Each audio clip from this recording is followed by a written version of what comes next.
The sweet, butter-warm air of June's bakery lived in the walls and clung to the glass display case like a promise. Vanilla, caramel, and toasted sugar braided together into something that should have been comforting. But for Lila Hart, the sweetness curdled in her mouth like a guilty secret. She stood at the counter with both hands clenched around the frayed strap of her handbag, knuckles pale, breathing like every inhale might shatter the shaky dam holding back her pride. Across from her, June Park, owner, baker, and the kind of loyal friend who wrote your name in the frosting of her life, watched her with a tenderness that made Lila's skin prickle. "What can I get for you, honey?" June asked, though she already knew. The order had been placed weeks ago, a special cake, a soccer field in buttercream green, Mason's dream. Lila swallowed. "I need to cancel Mason's cake," she whispered. Saying his name cracked something inside her, and the words fell out jagged and sharp. Canceling her son's 8th birthday cake, the one he'd sketched in a wobbly pencil drawing that still lived magneted to the fridge, felt less like a choice and more like raising a white flag in a war she'd been losing for years without admitting it. June's brows knit, then softened. "Lila," she breathed, "no. We can figure something out, a payment plan, or we can change the design, make it smaller. It doesn't have to be." "I can't, June." Lila lifted her chin an inch, enough to keep the tears from spilling. That tiny angle, brave and stubborn, was all that kept the shame from swallowing her whole. "Something came up at work. My hours, they cut me again. It's just not possible this month." She didn't say the rest. That a white envelope sat on her kitchen counter like a live wire. The power bill a thread in block letters whispering the word disconnection. She didn't mention the way she'd laid awake counting coins in her mind, making invisible bargains with the universe. Lights or cake? Which one keeps a little boy hopeful? In the corner of the bakery, a man at a tiny table watched the scene over the rim of a black coffee. He had that look some men wear. He saw how she squared her shoulders, as if bracing against a wind no one else could feel. He watched a flicker of pain ghost across her face, quickly hidden under something fiercer, resolve. Something about the shape of that quiet fight pulled up a memory he almost never touched anymore. His mother, standing in a line with a boy-sized winter coat in her arms and a checkbook she was too proud to open. He had been young and angry and helpless, and had promised himself that day that he would build a life where helplessness had no place. Lila managed a small, grateful smile for June, turned, and pushed through the door. The bell above it chimed, bright, cheerful, a tiny laugh at the worst moment, and she walked out into the cold glare of a weekday morning like a soldier coming off the field. Her old sedan coughed awake when she turned the key. She put her forehead to the steering wheel's cool plastic, counted to 5, and let exactly one tear drop. It carved a clean line down her dusty cheek. She wiped it away hard, angry at herself for letting it fall at all. She couldn't afford to unravel.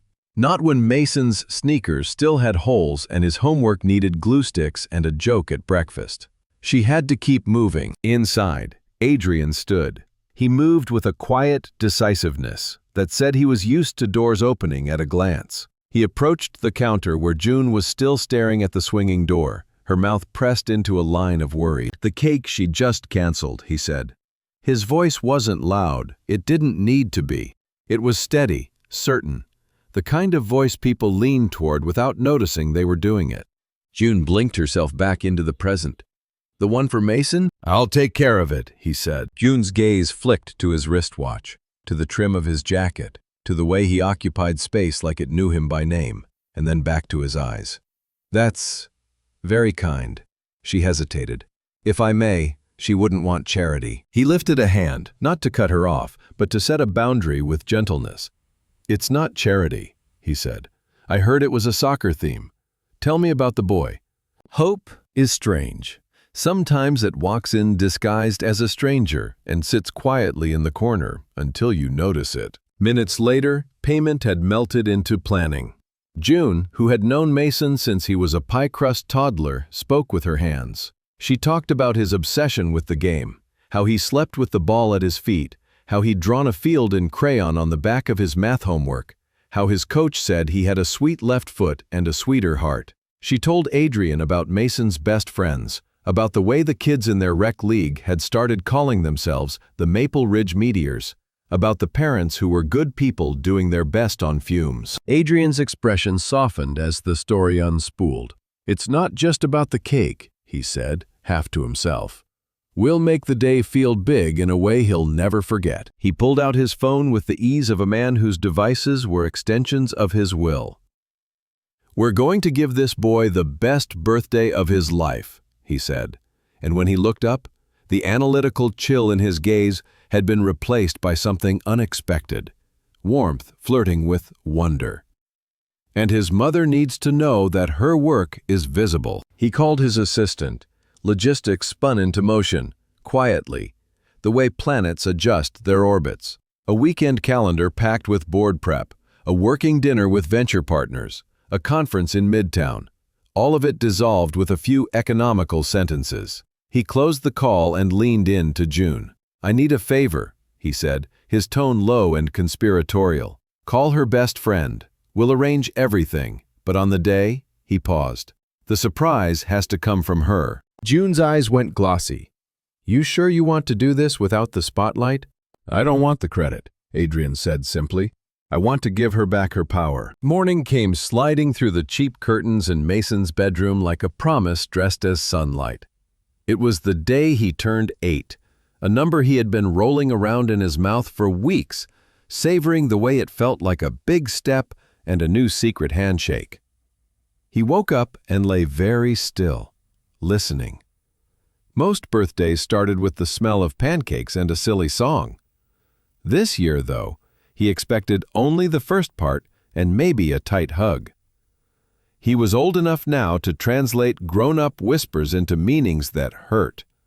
Nothing extra. Not this time.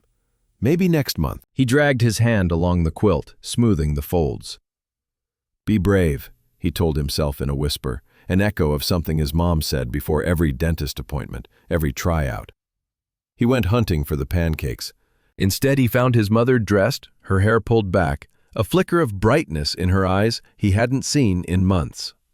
The kitchen smelled like sugar and browned butter and warm syrup, but something else pulsed under it. Electric, winged. "Happy birthday, my love," Lila said as if all the lights in the world had been turned on just for him. Her voice shook, but the smile was real. The pancake on his plate had chocolate chips for eyes and a smile crooked like his front teeth. She piled on whipped cream and strawberries, and then knelt in front of him. "Finish up," she said, tucking a napkin under his chin with the ceremonial seriousness of a coronation. "And go put on your soccer uniform, champ. I have a surprise for you." The word surprise lit up his face. He didn't ask questions. He didn't dare ruin it with doubt. He inhaled the pancakes, gave his mom a sticky kiss, and thundered down the hall to his room, his heart pumping so loud he thought he might float. The drive to the park was a silent seesaw of nerves and hope. Lila's hands gripped the steering wheel so tightly the bones looked like white branches under her skin. Her best friend Nora had called late the night before with a story delivered too quickly, too brightly. The parents pitched in, the coach got a deal. Don't ask too many questions, just say yes. It was too neat to be entirely true, which made it easier to accept. Lila was starving for one uncontaminated kindness, and she grasped this one with both hands. When the park came into view and the soccer field revealed itself, Mason made a sound that was half gasp, half squeak, all wonder. Green and white balloons bobbed along the fence line like a chorus. A banner arced between the goalposts in letters Mason had practiced all year in his school notebook. "Happy birthday, Mason!" The whole team was there, the Meteors, for once on time and all wearing matching shirts. Parents waved, kids hollered his name, and in the center of a long table, surrounded by pizza boxes and bowls of chips and a pile of wrapped gifts that looked like a mountain to him, sat a cake. Not just any cake, a stadium. A perfect, glossy mini-field with white-piped lines, tiny goalposts, even a little fondant version of his own number on a jersey so small, it made Lila's throat close. It was better than his drawing. It was, Mason decided, what dreams tasted like. "Mom," he breathed, How? Lila pulled him into her arms and hid her face in his hair so he wouldn't see her eyes overflow. I found a way, baby, she said, dizzy with relief and some more dangerous emotion she wouldn't name. From the edge of the field, underneath an old maple that had been shading scrimmages for 20 years, Adrian stood apart and let the scene lift and ache inside his chest at the same time. He watched Mason's joy break over him like summer. That joy did something strange to Adrian's insides. It moved him in places he had fortified so thoroughly he had forgotten they existed. He had closed acquisitions that shifted entire markets without breaking a sweat. This made his hands shake. He kept his distance. For most of the party, he was a quiet ghost. He helped the coach tie a stubborn banner knot and pretended to be someone's uncle for a few minutes. But as the crowd thinned and the kids began to tumble into that post-cake pre-nap delirium, he saw Lila standing by herself, her eyes soft on her son. He took a breath and crossed the grass the way a man crosses a fine wire, carefully, as if a wrong word might drop him 1,000 feet. I'm Adrian, he said, stopping a respectful step away. She turned, and the shock of recognition replaced gratitude with something more complicated. The man from the bakery, she said, because there was no use pretending she didn't know. In an instant, the puzzle snapped into place. The story Nora told, the banner, the brand new soccer balls lined up like soldiers in a row. The kindness she had wanted to be simple had a face. It had a price tag she couldn't see, which made it worse. I can't accept this, she said, the words trembling as they fell. She gestured at the field at the children with pizza sauce smiles. It's too much. You don't have to accept it, Adrian said softly. It's already done. He held her gaze. It's not charity, Lila. Think of it as an investment in joy. I forgot how to make those. Before she could argue or retreat, a human cannonball in grass-stained shorts launched himself between them. My mom said you're a soccer angel, Mason announced, solemn and earnest. Chocolate frosting streaked across his cheek in war paint. Thank you for the best day of my life. Mason wrapped his thin arms around Adrian's waist, the way children do when their gratitude hits them like weather. Adrian froze, his reflexes all wrong for this kind of contact. Then something older than habit overrode the stiffness. He bent, awkwardly at first, and laid his hands on the boy's back, large palms covering the small, warm span of a schoolboy. He patted, once, twice, finding a rhythm, and felt something give in his chest, a brick sliding out of a wall inside him that had stood since he was 12. He looked up over Mason's head and met Lila's eyes. The space between them hummed. The look had too much voltage to be labeled gratitude. It was something else now, messier, more dangerous, unexpected. It didn't last. Life, which never paused for long, snapped forward with a hard click a few days later, when Lila found a note in her cubby at the school library, where she worked afternoons. Please see Principal Abbott. Her stomach dropped. An old reflex she joked about sometimes and never could quite laugh at. She smoothed her shirt, took a breath like she was stepping into wind again, and went. Principal Abbott's office was an odd mix of plastic awards and dying plants. He gestured to the chair opposite his desk. Lila, he said, a little too bright. Thank you for coming. I have news, good news. The phrase rarely floated her way. She nodded to show she was listening. And the Anonymous Foundation has approached the school. They've created a scholarship program specifically for our support staff who want to pursue a full teaching degree. He paused to let it land. Full tuition, books, and a living stipend to help with childcare. It's comprehensive. Lila's heart knocked against her ribs. It felt like an old door being pushed open, a door she had closed quietly when Mason was born, and her life became something smaller and fiercer than she'd planned. She tasted hope and felt dizzy with it. And, Principal Abbott said, leaning forward, they've recommended someone for the very first award. You, the room tilted. She heard sound the way people hear underwater. She saw his lips moving. Words like next steps and orientation drifted by like curious fish. She nodded at the right times, but the part of her that had done math at midnight for the last 8 years began adding 2 and 2. There was only one person who could have nudged aboard to see her, Adrian. That night, sleep was a rumor. Gratitude kept colliding with a hard, proud rock inside her that wouldn't let her be remade by another person's money, even when that money had saved her from quietly drowning.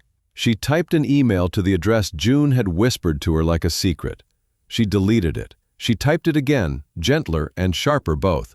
Thank you, maybe, and also, why? She hit send before she could lose her nerve. The reply arrived in minutes. He didn't disconnect, she realized, not from anything. The tone in his note was precise and cool. Ms. Hart, my foundation manages dozens of programs. I didn't create this particular scholarship. When the board presented it, I suggested your name. I invest in people who show potential. You show potential. Nothing more to it than that. It should have calmed her. It should have made the ground firm again. Instead, it left a gentle disappointment humming under her breastbone. Being reduced to a line in a portfolio, potential, was safe but sterile. She closed her eyes, and then her computer pinged again. P.S. My name is Adrian. I'd be interested to hear your thoughts on improving these programs for single parents. Perhaps over coffee, as a consultant, of course. Consultant. The word landed like a rope tossed across a widening gap. It reframed everything: his attention, her discomfort, the distance between them. She could bring something to the table that wasn't gratitude. She could offer expertise that didn't have a price tag attached to her pride. I accept, she typed. The cursor blinked like a held breath. And in the quiet that followed, a treacherous thought curled up next to her hope. Was she taking the job, or giving herself permission to see him again? They met at a cafe halfway between Maple Ridge and the Manhattan skyline that made a glass blade across the horizon. It wasn't fancy. It wasn't a diner either. It was somewhere in between, with steel chairs that didn't wobble and light that made everyone look a little kinder. Adrian was there already, absorbed by something on his phone, a gray sweater softening the angles of him. Even dressed down, authority clung to him the way steam clings to coffee, inevitable, warm. Lila arrived with a spiral notebook hugged to her chest like armor. She'd filled pages with bullet points and sticky notes, with arrows and suddenly underlined words. If he was going to buy her coffee, she was going to earn every drop. "Thank you for this opportunity, Mr. Cole," she said, and her formality made him smile in a way that reached his eyes and made her want to look away because you shouldn't stare at the sun. "Adrian," he said, gentle correction. "And thank you for coming. I'm overdue for a reality check." They were supposed to talk about a scholarship. They did, at first. She told him about childcare that cost more than some rents, about watching lectures online at midnight because that's when a house with a child inside it is finally quiet, about the guilt that eats and never feels full, the guilt of missing a class for a fever, the guilt of missing bedtime for a class, the guilt of doing both and feeling like you're failing at all three jobs: mother, student, worker. He didn't interrupt to solve her. He didn't throw jargon or money at the problem when she hadn't finished laying out the shape of it. He listened in a way that made her feel as if her life were a map, and he was learning to read it. They drifted, inevitably, into the personal. He told her about a marriage that ended with signatures and silence, and 1,000 small, cold moments that had gotten them there before the lawyers ever did. He said success had built him a fortress he couldn't see out of very well. "People stop seeing you," he murmured. "They see your balance sheet." "I know what it feels like to be invisible," she said softly, surprising herself with the admission and the sting behind it. The air between them thickened, the way summer air does before rain, and when the waitress came to clear his mug and her iced tea, both of them startled like they'd been caught drawing in the margins of something serious. "Your perspective is invaluable," Adrian said finally, and his voice had that professional polish again, but his eyes were telling a different story entirely. "We should continue this. Dinner? As part of your ongoing consultancy." Dinner sounded like a step. It sounded like moving from a brightly lit room into one where everything smelled like candle wax. The word consultant was still a shield, but it suddenly felt flimsy. "I don't know, Adrian," she began, and her phone vibrated against the tabletop. Mason's school glared at her from the screen. Fear lit her nerves up like a fuse. She answered with a breathless hello. The nurse was calm, professional. Mason fell at recess. He's okay, but he cut his chin. He needs stitches. The cafe blurred. Her hearing tunneled. She felt her pulse in her throat. Adrian stood before she could think to ask. He reached into his pocket, dropped cash on the table without looking at it. "I'll take you," he said, already moving, his voice leaving no room for protest. They threaded through tables and chairs and out into a day that suddenly had no temperature. Hospitals are designed to flatten hope into waiting. Beige walls, beige chairs that squeak when you shift, clocks that somehow tick louder when you're staring at them. Lila sat in that air and vibrated apart and back together again with every minute. Adrian sat beside her, not touching, not talking, just there. He brought her a cup of water and steadied it when her fingers shook. He didn't say everything will be fine because he knew words like that roll off people in rooms like this. He seemed to know she didn't need fixing. She needed a witness. When the double doors opened and Mason reappeared, pale as printer paper with a thick white bandage on his chin, Lila's heart cracked, because his eyes looked too big in his face and too young. "Mommy?" he whimpered. She stood, arms out, ready to gather him. He swerved. He ran into Adrian like a wave into rock. "Mr. Adrian," he sobbed into the soft knit of the man's sweater. It hurt so much. Adrian froze for a heartbeat, then went to his knees, dropping his height until his face was level with the boy's. He stroked Mason's hair with a hand that belonged on a boardroom table and whispered in a voice he didn't know he had. "I know, champ. I know. But you were brave. Braver than anyone in this whole building." He navigated the rest of the mess, insurance papers that might as well be hieroglyphs, a nurse with a popsicle that worked like a charm, a discharge checklist that made sense in his hands. Lila sat and held her son's sticky fingers and felt something warm and terrifying wrap around the frozen piece of her that had been guarding her heart. It was relief shaped like gratitude, shaped like something else, and she didn't know what to do with it. They were waiting on one last signature when a familiar voice oiled through the waiting room doorway. "Heard there was some drama, Eric." He still had the smile that had once made Lila believe in rescue. He wore it like a mask. He bypassed Adrian completely and went straight to Lila and Mason, crouching so his face was theatrical concern. "Elle," he said softly, like he had the right to nickname her. "You look wiped." "Let me take it from here. I'll bring him back later. You rest." Smith, smiling at her, he patted Mason's knee, but the words were for Lila, soothing, controlling, the same old song. He had always been best in the post-crisis photo, lousy in the actual fire. The air changed. It thickened with something primal. Adrian stood, a quiet wall. Eric climbed to his full height and finally looked at him. "And you are?" he asked, as if reading a name tag that wasn't there. "Adrian Cole," Adrian said.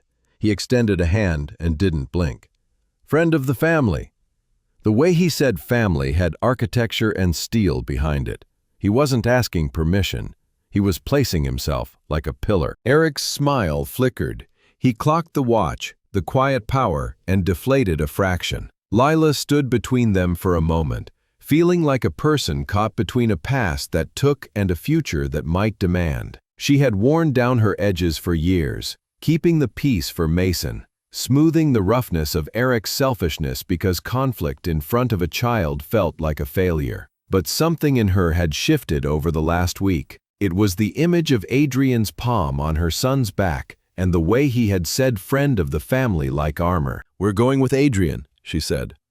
The words came out calm, clean, shocking even to herself. She picked up Mason's small, warm hand and didn't look back. In the car, Mason slept almost immediately, exhausted, his head rolling against the leather seat like a marble. The quiet between the adults was musical with a new tension that wasn't uncomfortable, just alive. Streetlights slid past in amber stripes. "Thank you," Lila said eventually, almost to the windshield. "Back there." "He has a way of making you feel small," Adrian said. Not as a question, but an informed note. "Yes," she whispered. and the relief of being understood nearly took her breath away. At her apartment building, he didn't idle at the curb. He turned off the engine, got out, and met her in the back seat. He unbuckled a drowsy Mason with a gentleness that made Lila's eyes burn, then lifted the boy like it was easy. He carried Mason up 3 flights without breathing hard, like a man who had trained for a different kind of endurance and was relieved to find it useful for once. Lila tucked Mason into bed under his superhero comforter, kissed his forehead where a vein pulsed like a tiny blue river, and came out to find Adrian standing in her small living room by a bookshelf of mismatched frames. He had a photo in his hand.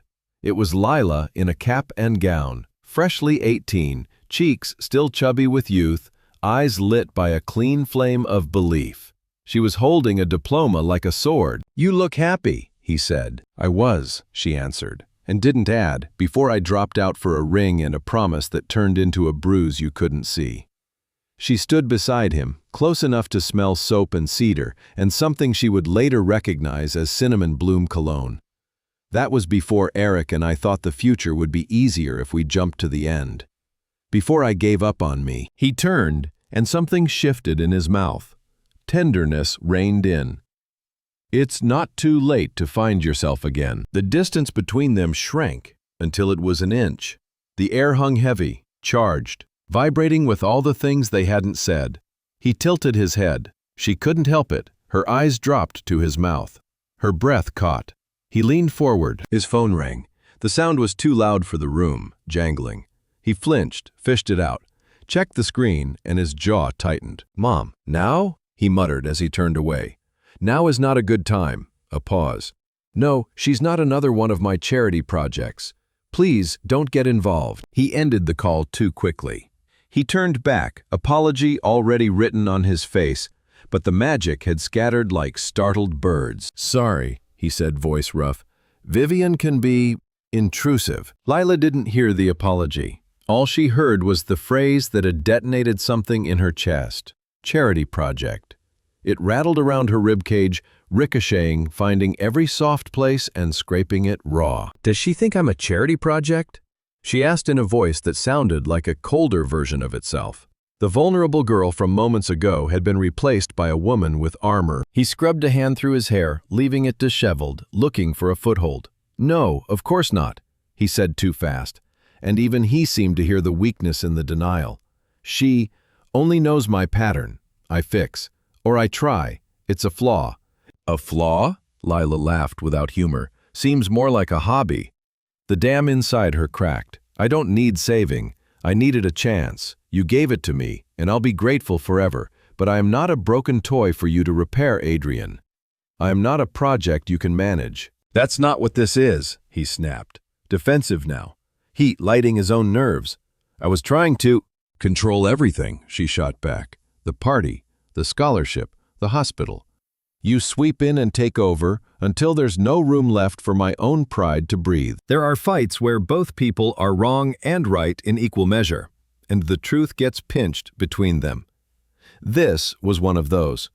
It wasn't loud, it didn't need to be. It was ugly in a quiet way, fueled by old bruises neither of them had caused, and the fresh sting of a misused word. "I should go," he said finally, and the click of her door closing behind him sounded gentler than it felt. The next day, the library was a monastery of silence that didn't soothe Lila. The guilt replayed in her head. She checked in returns, straightened shelves, smiled mechanically at students. Around noon, the door opened and a woman walked in who immediately rearranged the molecules of the room. She was elegant the way old money is elegant, quietly, with pearls and a tailored blazer and silver hair that had more style than most 20-somethings. She crossed to the desk with a measured step, the kind you learn if you spend years making entrances. "You must be Lila," she said, voice smooth like glass. "I'm Vivian Cole, Adrian's mother." The bottom dropped out of Lila's stomach. She braced herself for the speech about knowing her place, the speech that lives like folklore in small towns.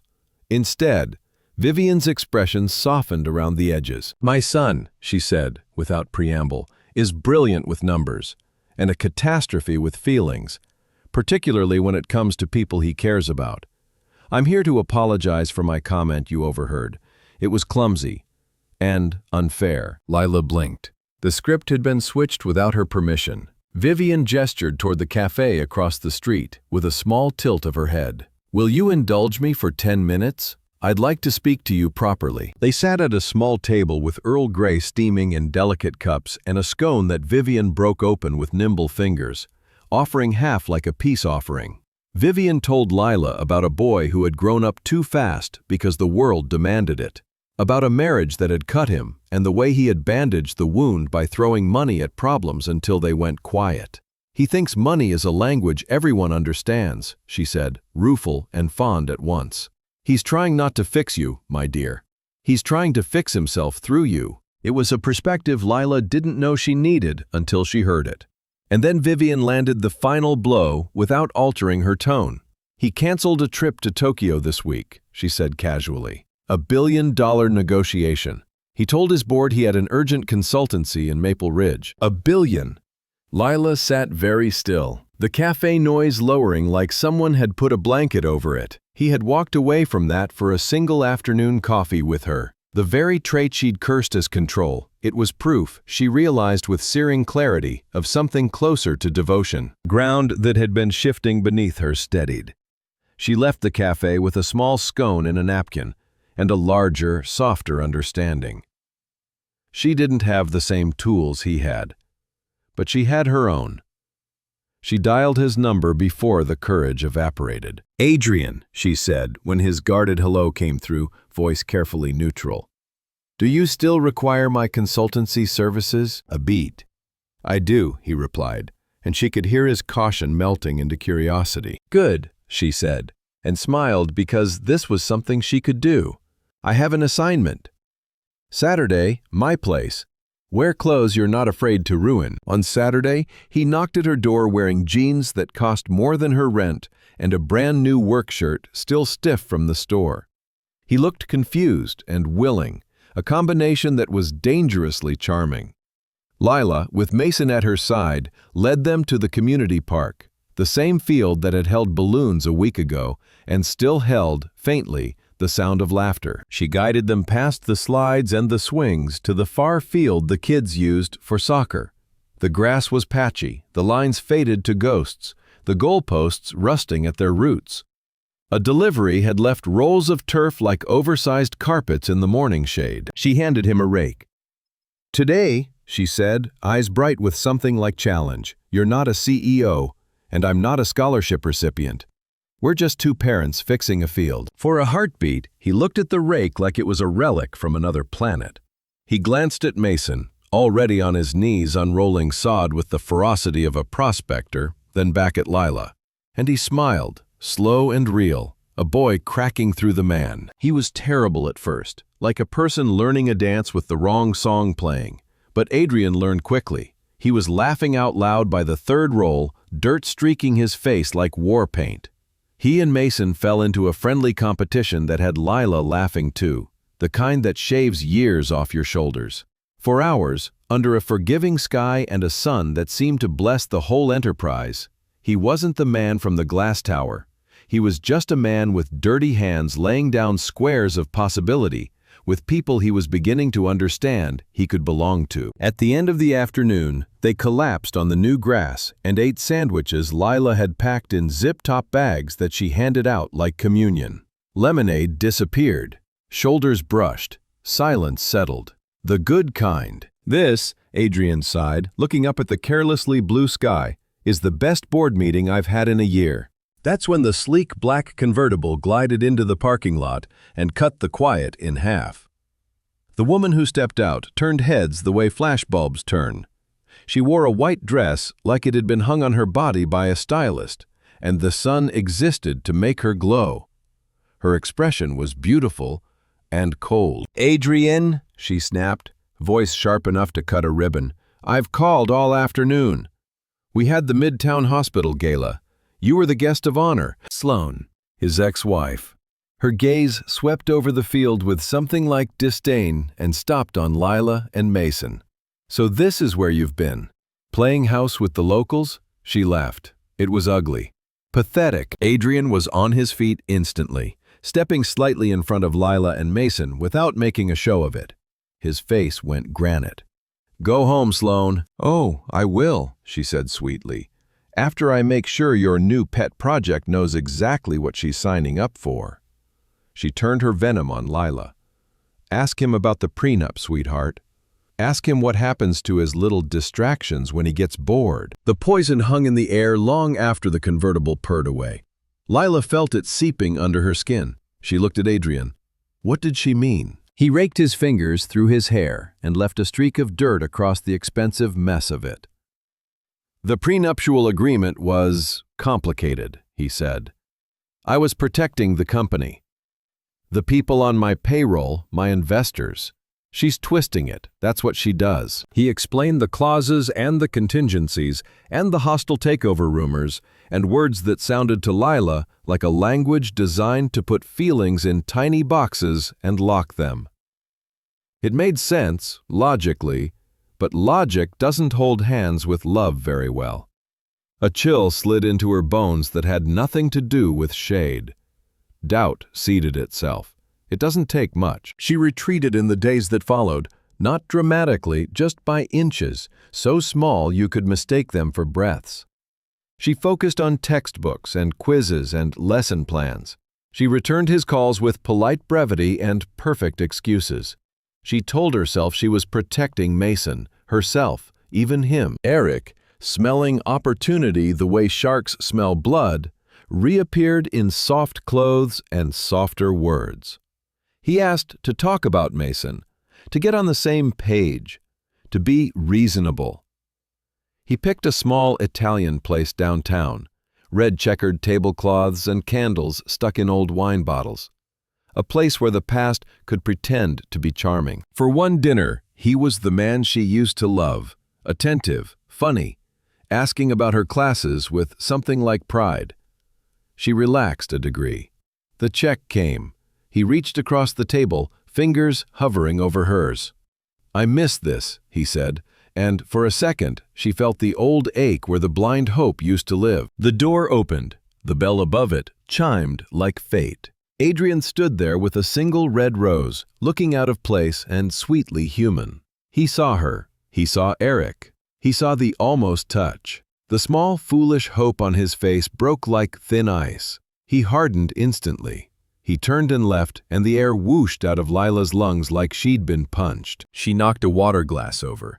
"I have to go," she stammered, and didn't wait for Eric's confusion.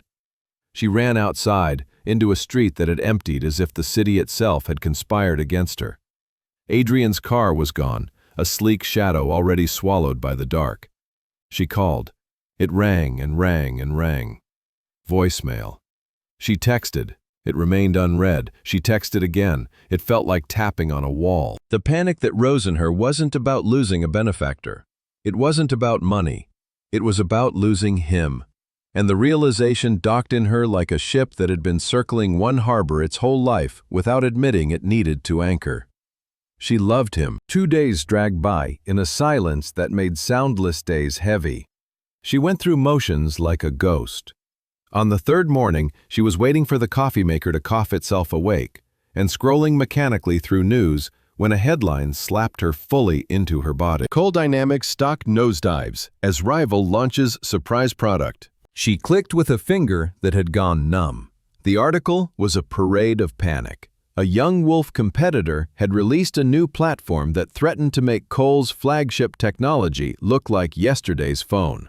The market was in free fall, and his name, Adrian, was in every paragraph, described in war terms, bunker, triage, strategy. He was, the piece said, locked in his Manhattan headquarters with his top team, living on coffee and calculation. She put her phone down and everything rearranged. His silence wasn't about pride or embarrassment, it was about survival. While she had been spiraling around a scene in a restaurant, his kingdom had been set on fire. Fear hit her, but for him this time, not herself. She didn't call. He wouldn't answer. She grabbed her keys and a brown paper bag and drove to Manhattan without telling anyone, because sometimes you can feel the shape of the right action without knowing its name. Coal Dynamics headquarters was a cathedral of steel, made to make people feel small. Lila walked into the cavernous lobby in jeans and a jacket she'd bought at a thrift store when money was a rumor. The receptionist glanced up in a way Lila had seen before, bored, then dismissive. "Mr. Cole isn't seeing visitors. Please tell him his consultant from Maple Ridge is here," Lila said. Calm she didn't feel. "And tell him it's an emergency." The word emergency rearranged the receptionist's face.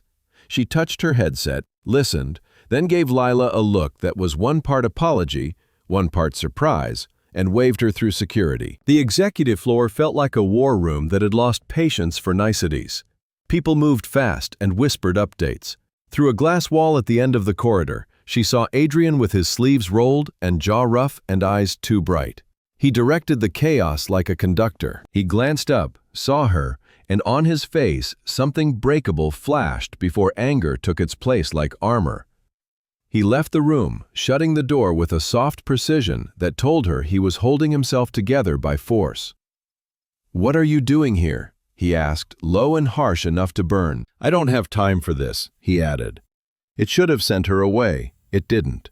She saw the fear underneath, old and new, bone deep. She lifted the paper bag she'd brought like it mattered more than dignity. "You have time to eat," she said, "and 5 minutes to breathe." He stared at the bag as if it were an alien object. She took a step closer. "We will talk about the other night," she promised, quietly. "But right now you have a company to save. I'll be in your office. When you're done, I'll still be here." She held his gaze. "I'm not a distraction, Adrian. I'm your harbor." She slipped past him, a small human breeze in a building of storms, and made her way to his office, which was big and intimidating, and suddenly also deeply human because she was in it. He stood in the hall for a moment, looking at the bag in his hand like it had gravity. Then he squared his shoulders and walked back into the conference room, and something essential in him had shifted from frantic to focused. He stopped reacting and began leading again.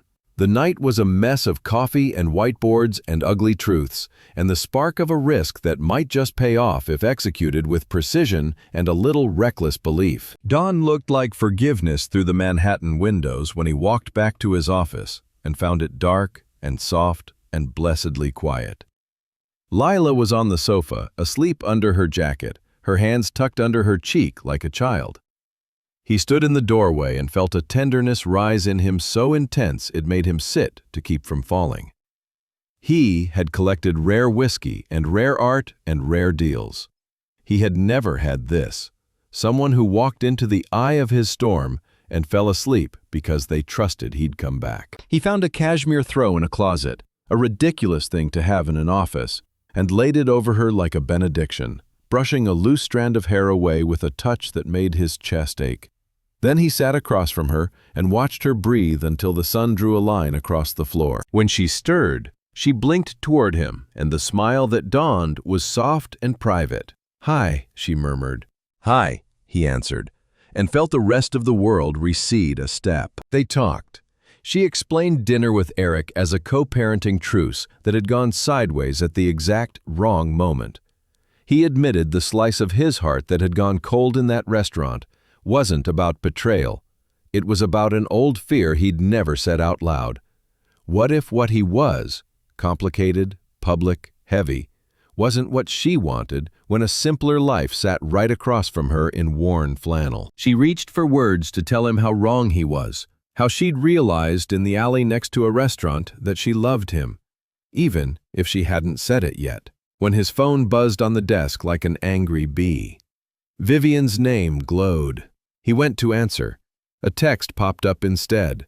"Turn on the news, now." He grabbed the remote and clicked on the monitor on the wall. A glossy talk show filled the screen.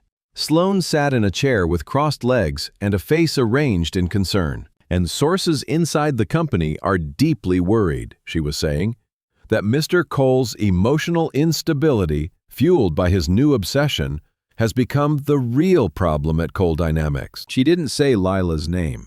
She didn't have to. The insinuation was as sharp as her cheekbones. "She's going to destroy me," Adrian said. And the words weren't about money. "Turn it off," Lila said. And when he didn't, she crossed to the console and did it herself. The screen went mercifully black. His phone lit up with calls from his PR team. He stared at the stack of crisis playbooks in his brain and looked exhausted in a way that made Lila's protective instincts roar to the surface. "You can't fight her poison with more poison," she said, still standing in front of him, anchoring him. "Tell the truth. Not the market truth.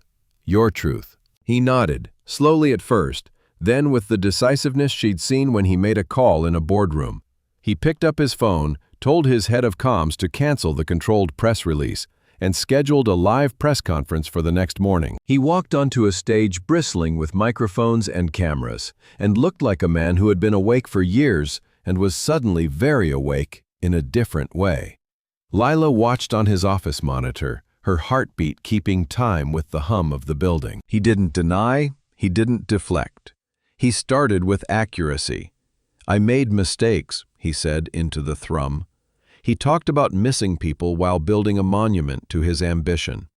He acknowledged the blind spot the competitor had exploited and laid out an aggressive, unflinching plan to pivot and build better. And then he did something that made Lila put a hand over her mouth. "My ex-wife mentioned a distraction," he said. "Let me tell you about her." His voice softened and he looked not at the room but at the camera, as if it contained a single person. "She is a single mother who works harder than anyone I know. She is putting herself through school at night so her son will see her become who she always could have been. She reminded me that people aren't numbers to be analyzed. They are lives to be honored." He exhaled. "She is the most important thing in my life. If loving her disqualifies me in some eyes, then those aren't eyes I will be led by." The room murmured. The news cycle halted and blinked, and then pivoted, hungry as always, but this time toward a story with a heart beating inside it. Lila felt pride and panic tangle up and wrestle. He had just put them under a spotlight she'd never wanted. The world would have questions. They'd answer them together, she told herself. And the together part was the first thing that mattered. The public response was immediate and messy, and for once mostly kind. Coal dynamics stabilized, the stock's fall slowed. The paler wave of opinion turned, then swelled. The narrative of a distracted CEO replaced by the story of a man who'd remembered he had a heart and backbone both. Lila's life, however, contracted and expanded painfully overnight. Paparazzi started haunting Maple Ridge the way crows do when there's something shiny. Headlines boiled over with phrases like waitress and billionaire and Cinderella, and Lila found herself refusing to disappear. "No," she told Adrian, gently, in her small living room with the blinds drawn against long lenses when he offered compounds and security like bandages. "If this is going to be real, we have to live it in my world, too. I won't vanish into yours." She wore a hoodie to class and held her head up at the library. She took Mason to the park and ignored the cliques. She stayed visible because being visible on her terms was the only way to win a game she hadn't asked to play. The town watched, and something like respect replaced the prurient spark. People brought cookies. They offered smiles instead of questions. Adrian learned new habits.